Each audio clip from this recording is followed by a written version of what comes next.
What's up guys, Drew here, and today I'm going to take you on a garden tour. We're starting at my front yard. This here is actually called Dragon's Breath. They're so pretty. They were just planted recently. We had something else there that we moved, but we like to have something out in these planters to mark the driveway because people tend to not be able to. Our driveway's weird. Here is our little spiral spruce.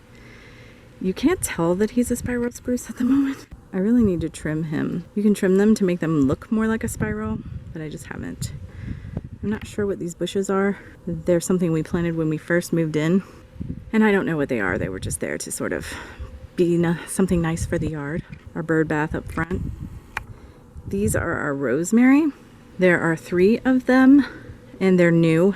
We had 3 other ones last year, but these weird worms came through and totally wrecked our rosemary. We have 4 altogether, so we had to replant them this spring. But this year I'm keeping a vigilant eye on my rosemary, and at the first sign of those little worms, I got something for them. So up here on the porch is our bird nest. Come on, focus. You can see a little birdie head up there. They had like 5 or 6 babies. Only one of them isn't flying yet. Anyway, he's being shy and won't show his little face, but we get dive bombed every time we walk out. This is my planter of ivy I finally got up front. So we put this lattice up here, and I'm gonna train the ivy to grow up the lattice for added protection and beauty. This little guy is an American redbud. He will get beautiful flowers on him. I love his leaves. They're kind of heart-shaped. I love them. He's just about 2 years old. He's about 1.5 years. Right over here, we have one of our hydrangea bushes. This one has actually never bloomed. The first 2 years, my husband accidentally ran it over with the lawnmower. So we have not gotten any blooms on it, but I'm still happy with it just being there. Let's go to the backyard. That's where everything interesting is happening. Okay, so you're gonna hear my dogs, but here I'm just gonna scan the yard real quick, and then I'll take you around and show you everything. I'll scan from back there too because it's a different view. We're gonna walk back and look at everything in the back first. So this is Ambrosia, and she's a privet. I think she might be a wax leaf, though I can't be 100% sure about that.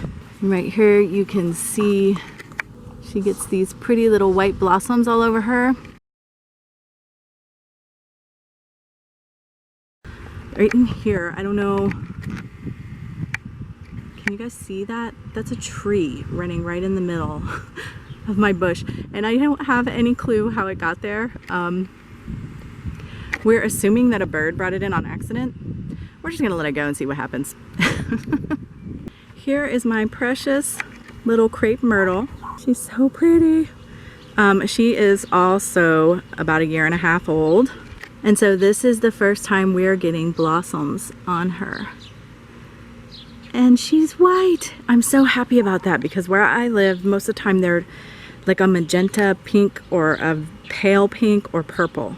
Rarely do you see the white ones. So I'm really happy that she's white. While I'm here, you can scan up front and see what the yard looks like from back here. This is my apple tree. If I'm honest, I don't even remember what kind of apples are on this tree, what kind of apple tree it is, but I said this last year when I talked about my apple tree, but apple blossoms smell the best. But I have at least 14 little apples. I'm so excited. Because last year, let's see how cute he is? He's so small. Last year, we didn't get apples. We got like 1 or 2, but bugs got them and they fell away before they came to maturity. But this year we're finally gonna get some again, so I'm really happy about it. Over here we have the Good Sisters. They are wisteria plants, 2, one on either side of a wisteria arbor. This will also bloom 2 to 3 times in a season. They've already bloomed once, but we will get at least 1 more. Here inside the wisteria is actually where I come to commune on a regular basis, but I don't know if you guys can you see that?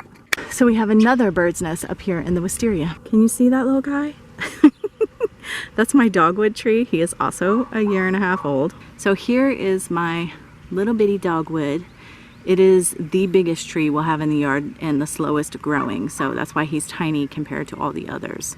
Right here are our lamb's ears. They used to be up front, but you can see they're kind of yellowing a bit.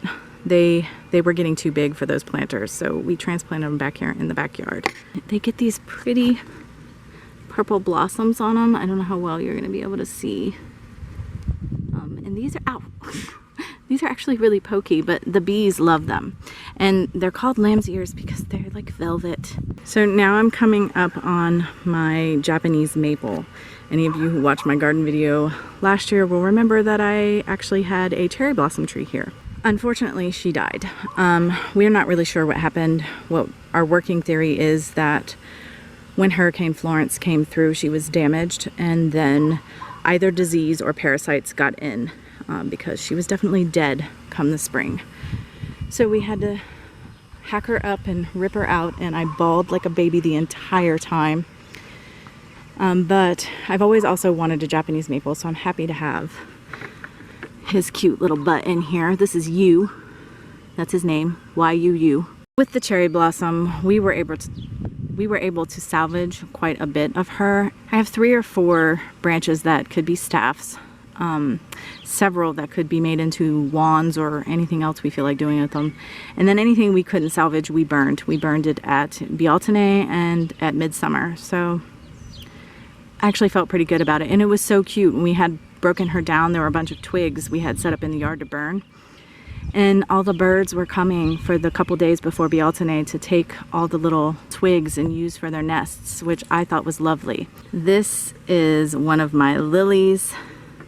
It has not bloomed yet, but it's gonna. Here is my other lily that's also getting ready to bloom soon. This is a weed. I don't know what it's doing. I don't really care. It's pretty. I will plant at least one more lily here. Here is my ivy ring. My mother had an ivy ring and I loved it, so I also planted an ivy ring. And in here, there's various types of ivy, but we've also got all this creeping Charlie up in here. They look like little lily pads. That I didn't put that there, just birds again. Bird bath, bird feeder. This actually used to hang on the wall in the house, but when they repaired the roof after the hurricane, it fell and broke into 5 pieces, so I glued it back together and stuck it in the yard because I didn't think it would hang properly. I was afraid the glue wouldn't hold. Got my little gnome, and there's his house and his little well. This, it looks like a circle of weeds. And you wouldn't be mistaken in that assessment exactly, but technically it's a mugwort ring. We did plant our mugwort in. We planted it really late in the season, so we don't know if it's going to take. If it doesn't, we'll try again next year. We haven't seen any signs of life. I mean, it's kind of hard to dig around in all of this that's grown up in the meantime. We'll see what happens. This little beauty right here is my blue steel Russian sage, and it's so pretty. It smells so good. I'm very happy to have it in the yard. It's our newest acquisition, the newest member of the family. Here is our Concord grapevine. Haven't, of course, seen any grapes yet. We just planted this year, so waiting to see what happens with that. Right here is our compost. We just started this last week, so we haven't had any compost yet, but my mother-in-law bought it and sent it to us, and I love it dearly. I'm so happy. This is a crabapple tree. She's probably already over 4 foot tall, just over 4 foot tall. But she's not gonna get huge. She did not bloom, haven't had any flowers or apples yet, but only 1.5 years. So right here is my hibiscus. She just came to us this year. All of her big blossoms have already sprouted and fallen away, bloomed and fell off. I can't show you, the lighting isn't good, but she's developing another one already inside of them. They'll have their second flowering, and then there's all these little itty bitty buds all over it. So she is so pale pink that she looks white.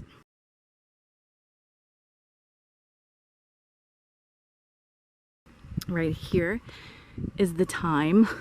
You can see by looking that I am not hugely critical when it comes to weeds. And actually, my husband got in here and weeded this a bit the other day. He's the one that cares about that kind of thing. For me, as long as the weeds aren't hurting when I'm growing, I don't care. I'm happy for everything to grow naturally. But if they start to stifle when I'm growing, then we have a problem. And this is the vegetable bed. So this is our tomatoes.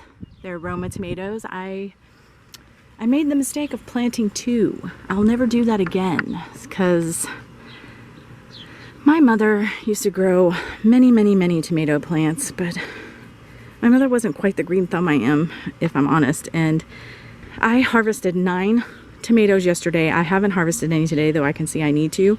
Plus I roasted 12, not counting the 9 I harvested yesterday, 12 other ones to make chili. I roasted them and then made my own base from scratch for chili. And I still have like 15-20 tomatoes sitting in the house right now. It's just so many tomatoes. The squash did the same thing. Look at this. It's crazy. It took over the whole bed. My spinach didn't even grow back there because of the tomatoes and the squash. I've got some peppers trying to grow over here. Some cayenne peppers. Here are carrots, and you can see they're, I don't know if you'll be able to see it. Yeah, see the orange? They're starting to show a bit. I imagine they won't get very big because we need to, next year we're going to make the bed twice as deep. This is actually where my greenhouse used to live, but the hurricane took the greenhouse away, so I don't have it. This is my romaine. Look at those pretty flowers. I didn't even know romaine would do this, but like my romaine came up bitter. So I just stopped harvesting it and let it grow. So like it just grew really tall and pretty. I do have a couple of squash in here. There's another little one over here. Maybe one down there. We've harvested at least 8, if not more than that so far. I think it's probably more than that from the squash as well. This little guy is a weed that my husband hates. He rips them out of the yard every time they come up, but I love them. So I put it in a pot and it lives there. Right here we have some creeping Charlie. Again, didn't plant, but I'm happy to let it grow. These, oh, I forget what they're called, like Xena or something. I don't know, it starts with a Z, but these were sent to me by the lovely Trish from Beanbag Hagwag. And I couldn't just put them in the yard or my husband would run them over on accident before they ever got big enough. So they're in a pot. These are my poppies. They're so pretty. I like to use poppy in my magic, and I'm almost out, and I have been for a long time. I've been using it sparingly but I got these seeds for free. So I'm harvesting the little poppies and drying them out for my magic. Right here is some cinnamon basil. It's looking kind of peaked. We moved it into this big pot because it wasn't doing well. It seems to be doing a bit better, but I don't know. For me, cinnamon basil is very finicky. And I think it has a lot to do with the climate where I live and whatnot, but my regular sweet basil is doing great. It's beautiful. And the bees love all of this. So right here we have more rosemary. This rosemary is purely for culinary purposes. All the rosemary up front is in front of the studio window, and that is purely for magic. Which brings me to a point about harvesting. You'll hear a lot in our community people talking about asking permission and explaining what you're going to do and offering gratitude when harvesting, and I completely agree with that. And if I'm out in public somewhere or in someone else's space, I will absolutely do that. But I do not do that in my own yard, because when I planted this, I said, welcome to the yard, welcome to the family. Please, accept the energies of the property and the other plants, and we're very happy to have you, and I will be using you for culinary purposes to cook for my family, and I'm very grateful to you for that. And I do that with everything. So whether it be a mundane purpose or a magical purpose, or even just because I think you're pretty, I tell them exactly what is going to happen, and what my intent is when growing them and having them in my life and on my property. So I don't have to tell them when I go to harvest them what I'm doing. But I do always offer gratitude. And for instance, if I'm going to send some to a friend, I'll say, oh, I'm going to send you to such and such, because I think it's exciting to share that information. But yeah, yeah, I talk to plants. This is my lemon balm, and she flowered this year. So did my thyme, and it was so weird. I didn't expect them to do that. She hadn't flowered last year. You know, I started her off in a little pot, and then of course she's a big monster now. But so when she flowered, she took on a completely different look.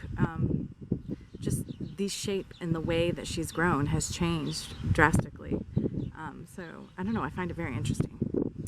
Over here I have my mint. This is my sweet mint, and this is my chocolate mint, and my cute little green man.